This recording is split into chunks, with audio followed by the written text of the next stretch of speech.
Personne n'est exempt de soucis. Chacun à son niveau a ses problèmes et ses soucis.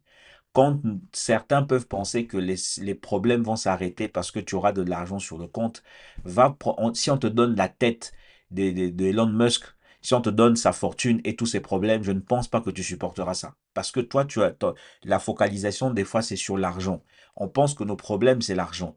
Mais si on nous donne l'argent dont nous avons besoin, nous verrons que nos problèmes ne s'arrangent pas. Parce que beaucoup de personnes sont riches, mais intérieurement, ils sont vides. Intérieurement, ils ont aussi d'autres problèmes, des problèmes de santé, des problèmes judiciaires. L'un des anciens hommes politiques ici en France, qui a été président, pour ne pas le citer, vous voyez de qui je parle, il n'a pas des problèmes d'argent en réalité. À son niveau, en réalité, mis à part peut-être les amendes qu'il doit payer, des amendes judiciaires, en réalité, il n'a pas besoin d'argent. Il a suffisamment d'argent, de moyens et même de contacts pour être à l'abri du besoin financièrement parlant. Mais il n'a pas la paix.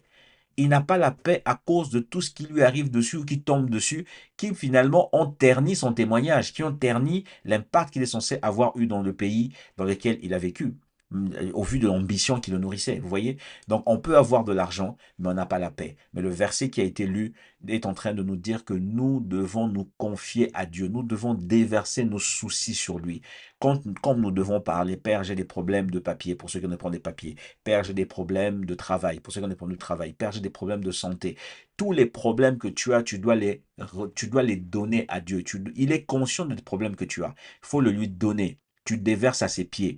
Et pendant que tu déverses à ses pieds, il te donne sa paix. Mais sa paix, c'est pour que tu puisses être tu sois dans les bonnes conditions et que tu sois en train d'accomplir sa volonté. Donc quand tu prends le fardeau de Dieu, il prend ton joug, tu prends son fardeau, tu accomplis sa volonté, il te donne la paix et il pourvoit à tous les besoins que toi tu as sur la terre. Je n'ai pas dit à tous les envies, je dis à tous les besoins.